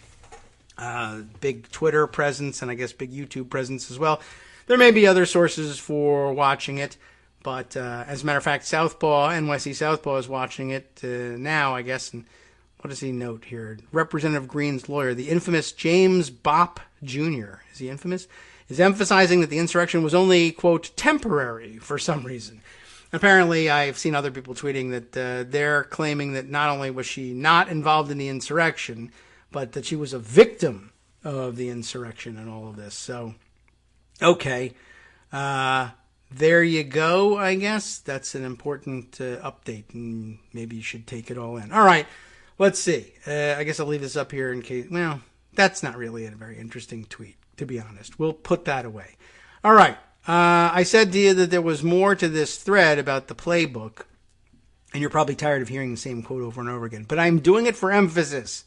It makes me sound dumb, but remember, the playbook says, they'll say you're dumb. Don't worry, keep going. You know the story. Anyway, I explain it a little further. Attached to that one...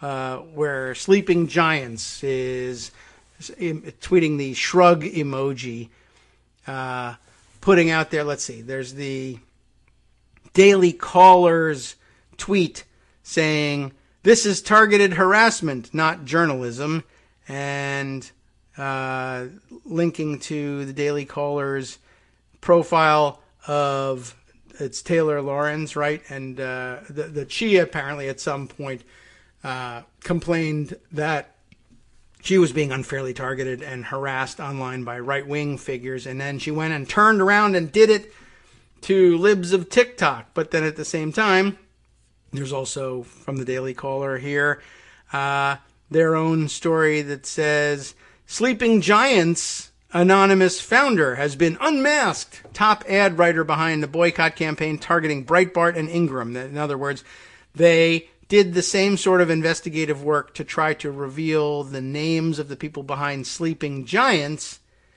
that Daily Caller says Taylor Lorenz shouldn't have been allowed to do to the author behind Libs of TikTok. So obviously they're hypocrites, which of course motivated me to say, this time for the first time, that the playbook says they will say you're a hypocrite, Daily Caller. Don't worry, keep going. This wastes their time, and when you win, you will be right, and what they say won't matter. Now, I should be clear that, as I said at the outset, this does not mean that you shouldn't say what you're saying, Sleeping Giants or anybody else, or me for that matter. I'm a hypocrite. I say this stuff all the time. It's correct, and it's important. It's just not important in any way that's going to stop what they're doing. They're trained not to stop. They're trained that every minute that you and I spend saying, but they're hypocrites, is a waste of our time. And in a way it is. But like I said before, it can serve to recruit somebody to the cause who might come up with the idea that's, oh, I know how to stop them, actually. Oh, okay. And you would never have caught my attention if it hadn't been for calling out this hypocrisy, which I recognized. Okay. So it's all right. But as I was explaining, they tell their people that accusations of hypocrisy mean that they're doing it right and that the enemy is scared of them. They're doing this because they're scared of you. And if accusations of hypocrisy bother you, then this work is not for you. That's how they weed out the wheat from the chaff. I guess that's actually mixing metaphors. But that's how they weed out their weaker prospects and all this.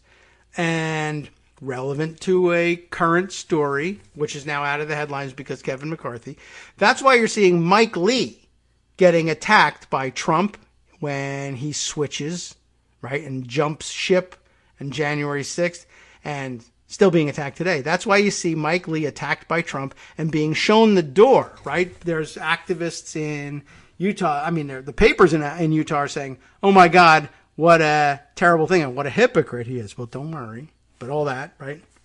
But inside the Republican Party in Utah, they're just saying, well, we should get a more right-wing senator, get a right-wing challenger to bump him out. He crossed Trump. We should get someone else. He's being shown the door. I don't know whether it's going to succeed or not. But the reason that he jumped ship here is that, as it turns out, accusations of hypocrisy did bother him. He didn't want to be out there pushing the big lie without any evidence, because people will say, you're the big evidence guy, you're the big Constitution guy, you're the lawyer, the reasoned voice, the principled conservative who loves the Constitution. And now you are accusing somebody of terrible crimes against the entirety of the country with no proof. Innocent until proven guilty, but you can't even prove the charges are worth making. And that bothered Mike Lee. And that's the problem. He reached the point where he was uncomfortable lying for Trump and speaking without proof. So that's it. He's out. He's weak. We don't need him anymore. That's how the game works, right? They're going to say you're a hypocrite. If that bothers you, think about another line of work. That's all there is to it. So I'm kind of done with that theme, but not for the rest of the day. This is just for the show. I'm done with it for now, so we can talk about some other things. I'll probably return to it and hang that around another dozen tweets today, because we'll all be doing that stuff. All right. What else did I put aside? Man, there's a lot. What's happening? Oh, you know what? I wanted to get to something else. Did I put it in Pocket, or did I just leave it in the Twitter feed? I think it's still in the Twitter feed. I mentioned in the middle of all this stuff about that's the playbook and yada yada,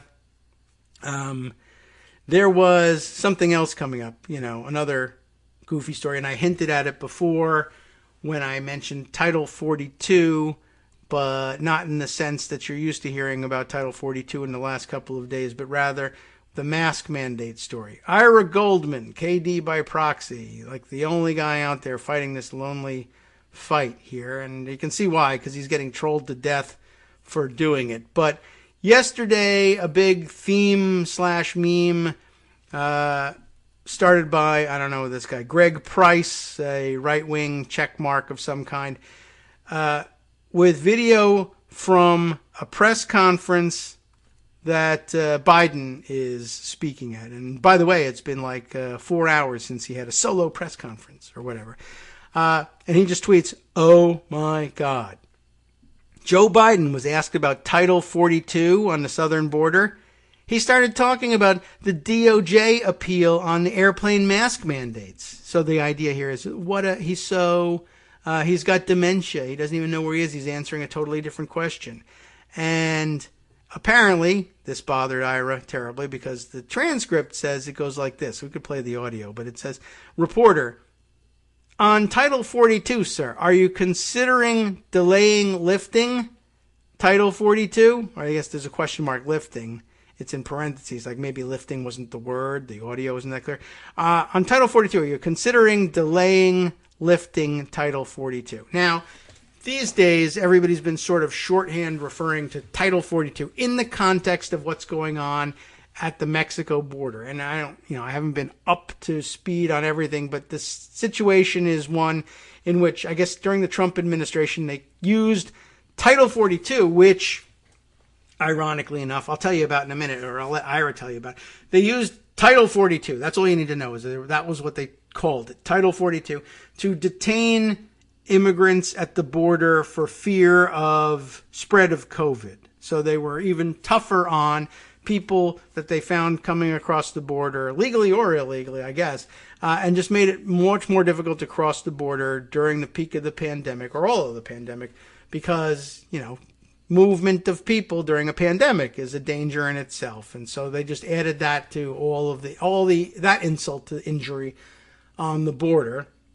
And it's been a sore point for the Biden administration, one, to have to stand there and be accused of continuing a probably mean-spirited invocation of this authority by the Trump administration, because after all, the Trump administration was not genuinely concerned with tamping down, I hesitate, on the spread of the virus. They were, in fact, it seems, doing everything they could to increase the spread of the virus. For whatever reason, they found themselves in that political position.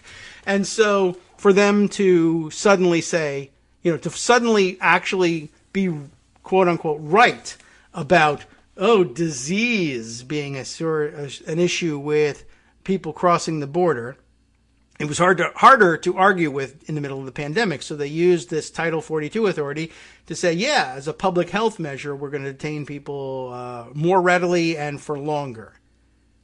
And the Biden administration finds itself in the uncomfortable position of saying, well, there is a pandemic going on, and it's still going on, and we really should still be careful.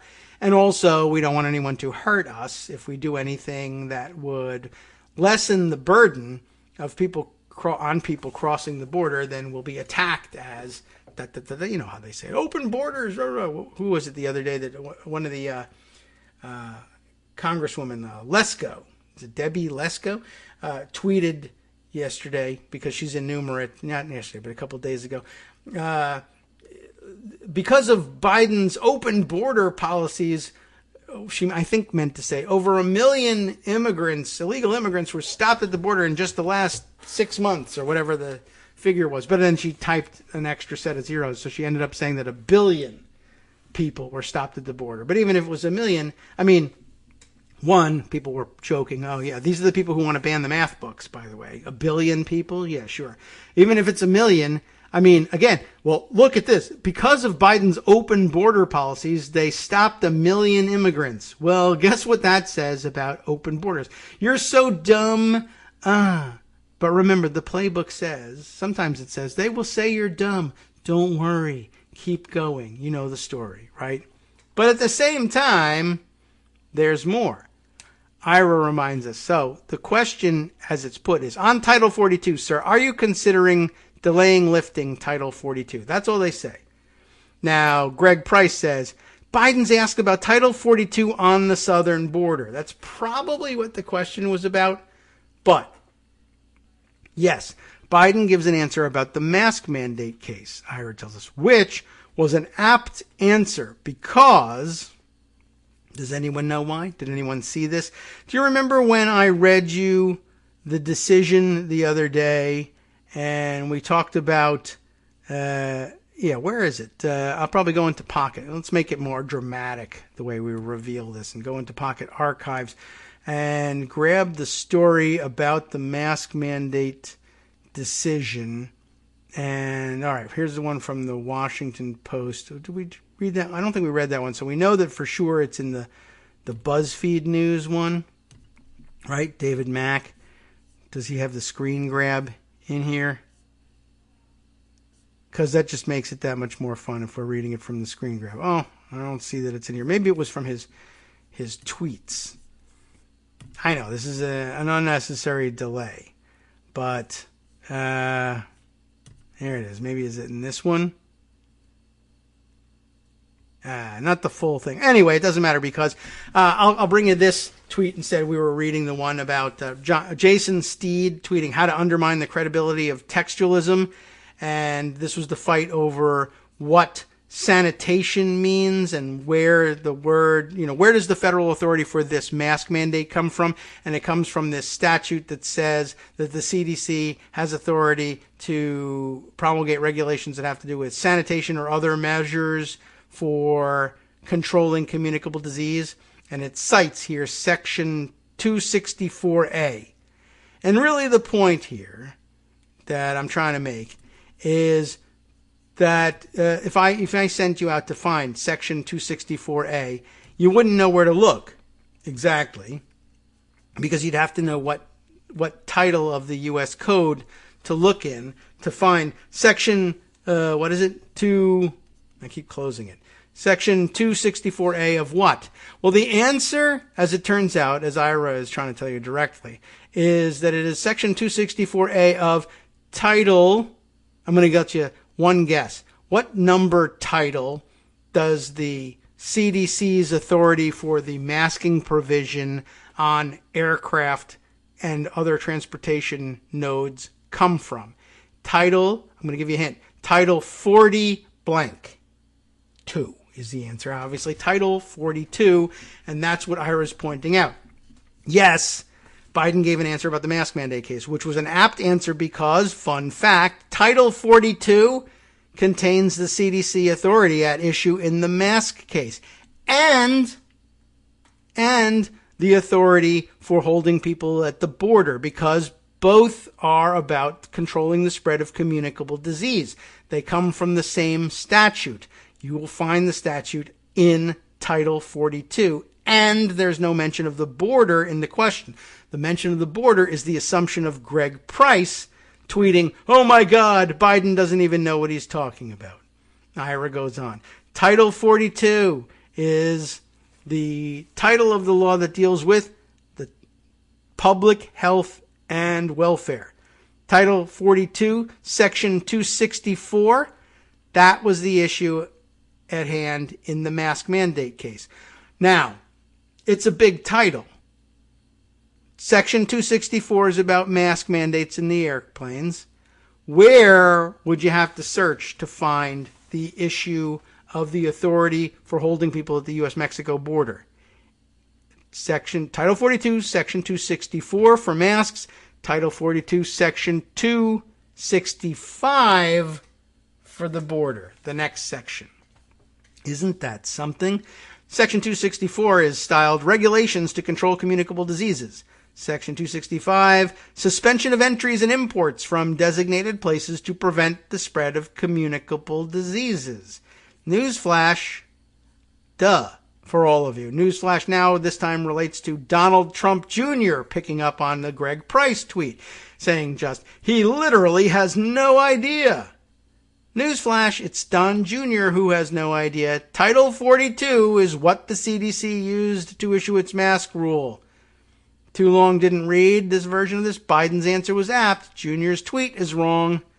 Meanwhile, Greg Price, sticking with his wrong take, notes that, townhall.com tweets Biden's statement on his gaffe. I want to clarify that in comments at the conclusion of my remarks this morning, I was referring to the CDC's mask mandate, and there is no Department of Justice action on Title 42. And yet, Greg Price says, the question he was asked was about Title 42, which makes it weird that he answered with the DOJ's actions on mask mandates. No, not weird. Apt. When you see what you saw, but you don't know what it means, here's Greg Price. Both of those things together. And then Greg Price, after following up his initial tweet here about, oh my God, he was asked about the southern border and he talks about mask mandates. He says next in his next tweet, I'm very excited to see the inevitable fact checker to tell me what we all just saw in this clip isn't what we actually saw. Well, apparently it isn't.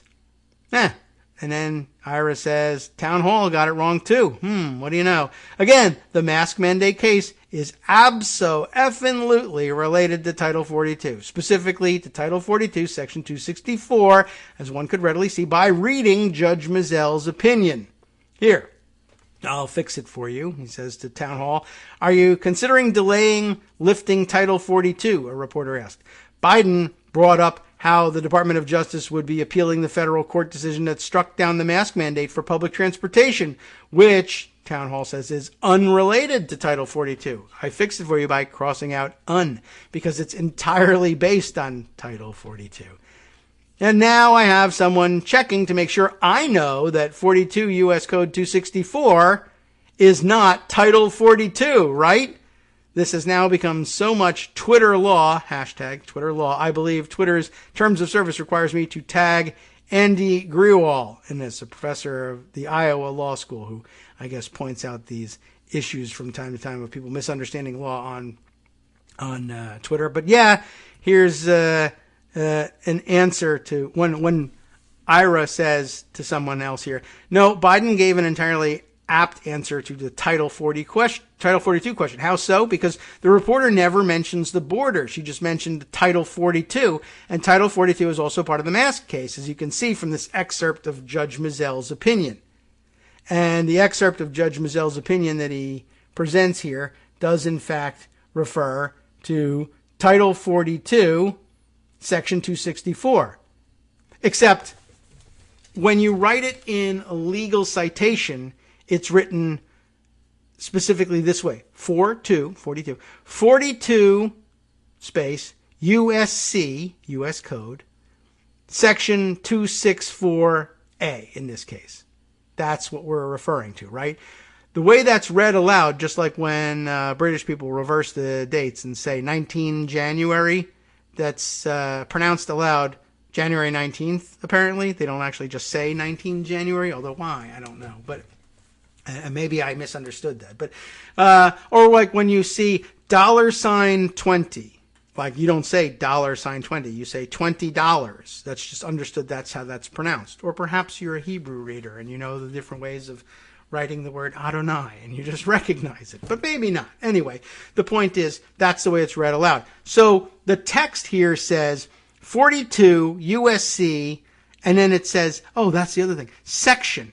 They don't write the word section. They use the symbol for section, which is that weird double S looking thing. It looks like the meteorological sign for a tornado a little bit. If you don't, now you know what I'm talking about. If you don't, so if you write 42 USC, not tornado, hurricane 264 parentheses A is read aloud as Title 42, Section 264A, or you could say Title 42 U.S. Code. Sometimes people just, and in shorthand among lawyers, they'll just say 42 U.S. Code 264A. They won't even necessarily say the word section. But, here's this doofus here. Vaccines love, for whatever reason, is the name of the guy on Twitter. And I don't know whether it's ironic that he's using that name or not. But he just says, that's not Title 42, right? Because it doesn't say the word title in the text that you've highlighted from the judge's opinion. It just says 42 USC Hurricane 264A. And so therefore that's not, quote unquote, Title 42, because they don't know what Title 42 is. It's interesting, but he's just sitting out there, poor guy, getting trolled left and right. Spent the whole day getting pummeled by people saying, LOL, look at this libtard, he doesn't know what Title 42 is, except that he did. And, okay, I feel bad for him. Anyway, that's the sort of thing that I thought you might enjoy hearing on a Friday afternoon. And it means we didn't even give time over to reading the stories about the reviews of the book that didn't get published for a year, that would have told us that those guys are hypocrites and cowards, but they don't let it bother them because the playbook says not to. We didn't even have to spend time on that. There's plenty more, of course, that we didn't get to, but the weekend is coming. The end of the show is coming. Justice Putnam and the West Coast Cookbook and Speakeasy are coming, and they can clearly take up any number of these things that we missed and clarify some of them that we might have touched on and screwed up along the way as well. By the way, I guess by way of update, I could also provide you with a link to this tweet thread in which Elizabeth Williams of the New York Times writes that the Justice Department is blasting Alex Jones's, quote, emergency bankruptcy filing as a potential abuse of the bankruptcy system. They think that, one, he's hidden his assets away, and two, now that he's looking for an immunity deal, he's looking to get out of his bankruptcy problems as well. So there's some relation there, but Alex Jones continues to have overwhelming legal problems, which is always a good thing. And let's see, what else is there to share with you? We don't have time to read that one. Also of some interest, but we won't get to it. Here's some nice quick news. Saw a tweet, thought I'd grab it. We'll probably discuss it a little bit on Monday when Greg gets back here. Meg Terrell, senior science and health reporter at CNBC, tweeting that Moderna says it plans to submit emergency use emergency use authorization application, EUA application, for their COVID-19 vaccine for kids 6 months to 5 years by the end of the month. So I know everybody has been waiting and been disappointed for a long time, and I can't tell you anything but wait some more, unfortunately. But there's some news, at least. Some movement on that. All the parents who feel largely abandoned by everybody on that, I hope that you'll get some relief and your kids can get vaccinated safely very soon.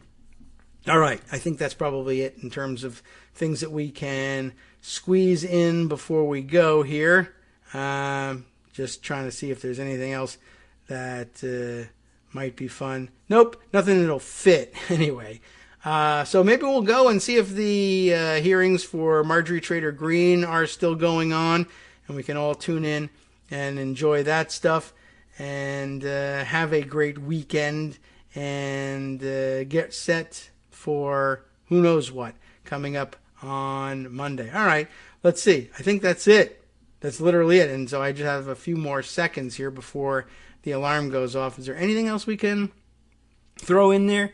Actually, yeah, we probably have to check this out too. Maybe will this lead me to it? David Pepper, who lots of people follow about all sorts of things, political and redistricting and the like, on Twitter, had this thread taking us back to what's going on in Ohio. Today is the first day, this was 2 days ago on the 20th. Today's the first day that a federal court might weigh in on the Ohio GOP's ongoing defiance of the Ohio Constitution regarding the state house districts. The federal case is a blatant and coordinated attempt, he says, by the GOP to get around the duly elected Ohio Supreme Court's rulings. And it's starting to sound like a federal court might rule that Ohio has to use the Republican-designed maps that were rejected by the Ohio Supreme Court. And it may just be a matter of, well, you've run out of time to try to draw new ones. I'm not sure. Let's see what David has to say in this thread and whether we can fit it in before we go. He's long-winded in his threads. We'll give you what we can. Right, we said that the federal case is a blatant and coordinated attempt by the GOP to get around the rulings of the duly elected Supreme Court in Ohio, which have upheld the Constitution and the will of the Ohio voters. The federal case is also part of the coordinated and blatant GOP strategy of running out the clock, violating the Ohio Constitution for so long that courts have no choice but to hold an election on a map that violates the Ohio Constitution. To be clear, the entire strategy by the rigged State House GOP is an attack on the voters of Ohio, an intentional and repeated violation of the Ohio Constitution, and an attack on the rule of law itself. That can never happen, though, right? You can't just do things that say the Constitution says you can't. It can't happen. Anyway, remember, it was the GOP that insisted that the Ohio Supreme Court have sole and exclusive jurisdiction over this process. Now that they don't like its rulings, they violate them and run to federal court to find a different outcome. Appalling. Will it work? I don't know. But I do know the law, and it's clear. For decades, the conservatives on the U.S. Supreme Court have always gotten their way when it comes to how federal courts should handle partisan gerrymandering cases. And what have they said? Stay out. They've consistently said that to federal courts, but guess what a federal court is about to do? Butt in. From netrootsradio.com, you have been listening to Kagro in the Morning with David Waldman. Well, it's hypocritical, but don't worry. The playbook says, well, you know what it says. What you don't know is what Justice Putnam is going to say next on the West Coast Cookbook and Speakeasy. I'll give you a hint, though, on his menu for today. A fired Philadelphia police officer arrested for aggravated assault in the beating of a mother who was pulled over from her SUV. Unbelievable.